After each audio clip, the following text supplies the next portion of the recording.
안녕하십니까. 올해로 단주 8년째 거듭나기 회장을 맡고 있는 알코올 중독자 서종근입니다. 반갑습니다. 네, 반갑습니다, 선생님. 예. 지금 코로나 상황에서 모임은 어떻게 참석하면서 지내셨을까요? 예, 2020년, 2022년은 대면 모임을 그래도 띄엄띄엄 했습니다만 2021년은 거의 대면 모임을 못했습니다. 대면 모임에 나와 하는 자기점검은 단주자에게 매우 중요합니다. 왜냐하면 일주일간의 자기 생활을 점검하고 다가오는 한 주를 준비할 수 있기 때문이죠.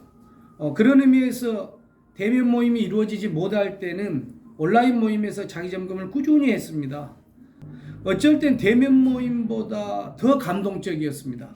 현재 단주 8년째라고 하셨는데 단주 하시면서 좋았던 점이 뭐가 있을까요?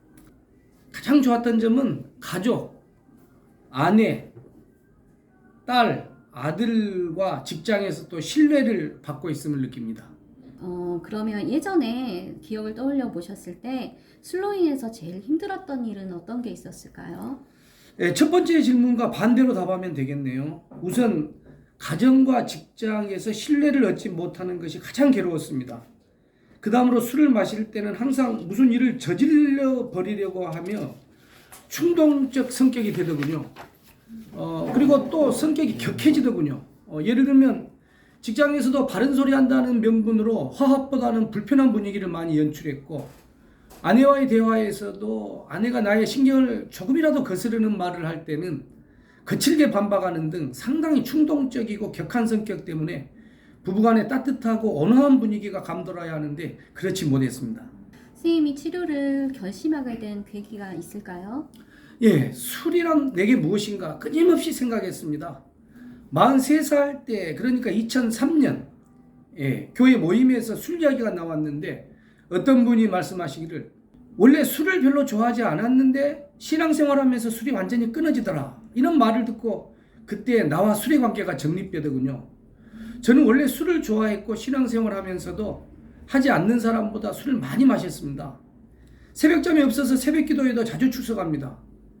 하지만 하루 일과를 마치고 직장에서 퇴근하면 음주 충동이 강하게 몰려와서 술을 마셨고, 그러다 보면 밤을 새우고 날을 새울 때가 빈번했습니다.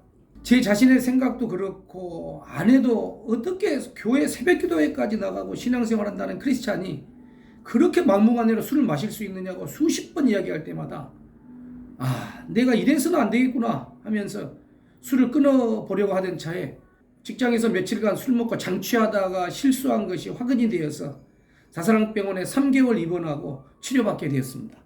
치료 중 기억에 남는 것이 좀 있을까요?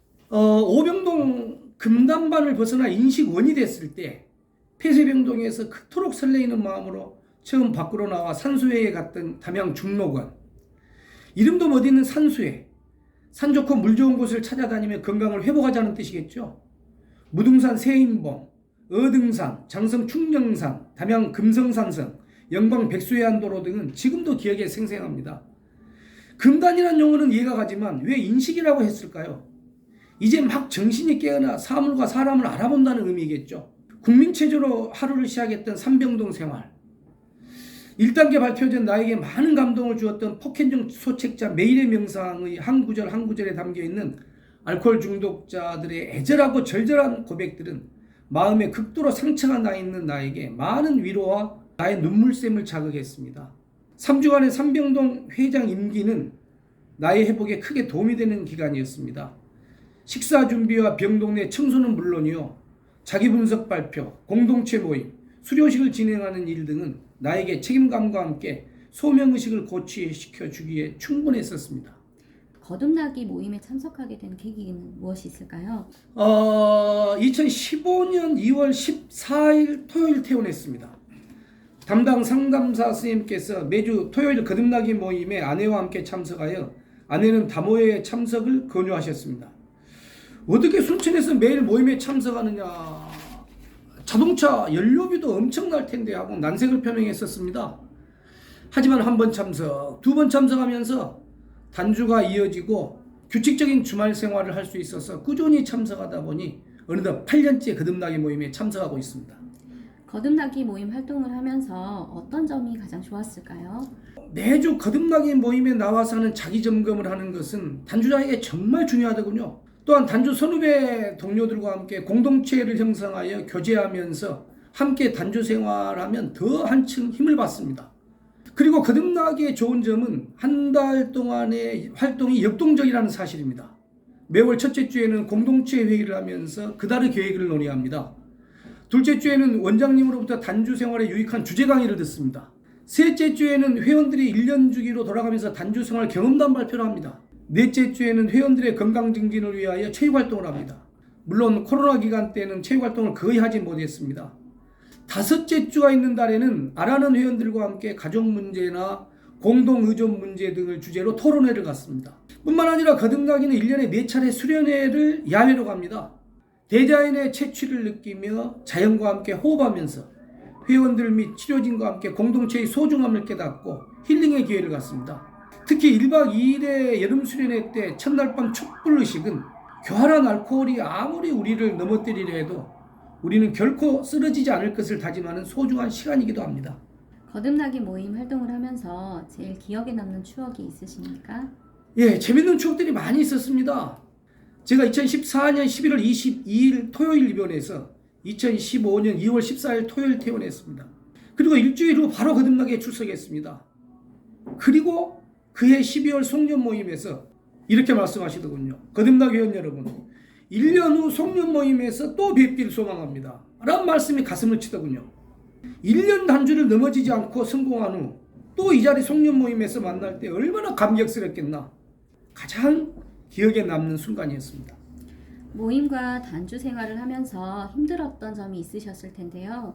그런 경험과 이를 어떻게 이겨내셨는지 말씀해 주시겠어요?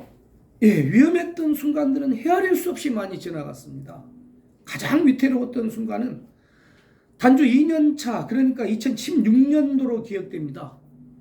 아내와 말다툼 후 집을 나가 술친구들에게 전화하여 술자리에서 이틀 동안 단둘이 만나기도 했고 너댓 명 만나기도 했습니다.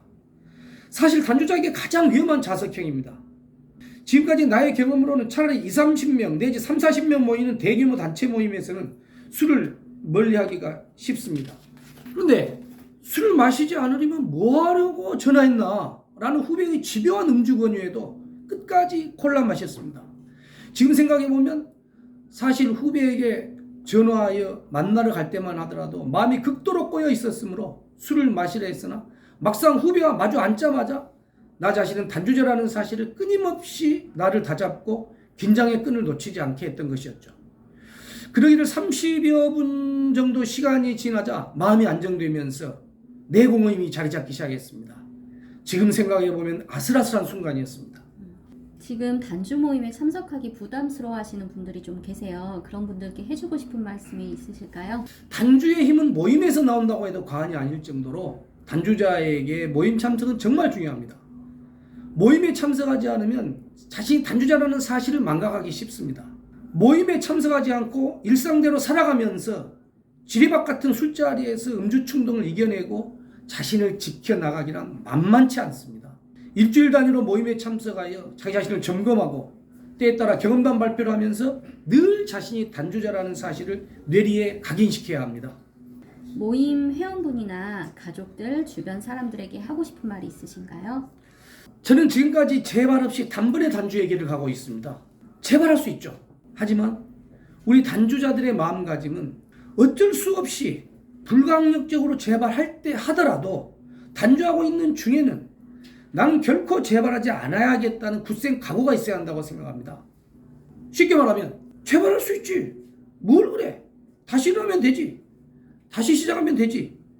매사에 이런 마인드로 단주 생활하면 알코올을 너무 쉬운 대상으로 생각하는 것입니다.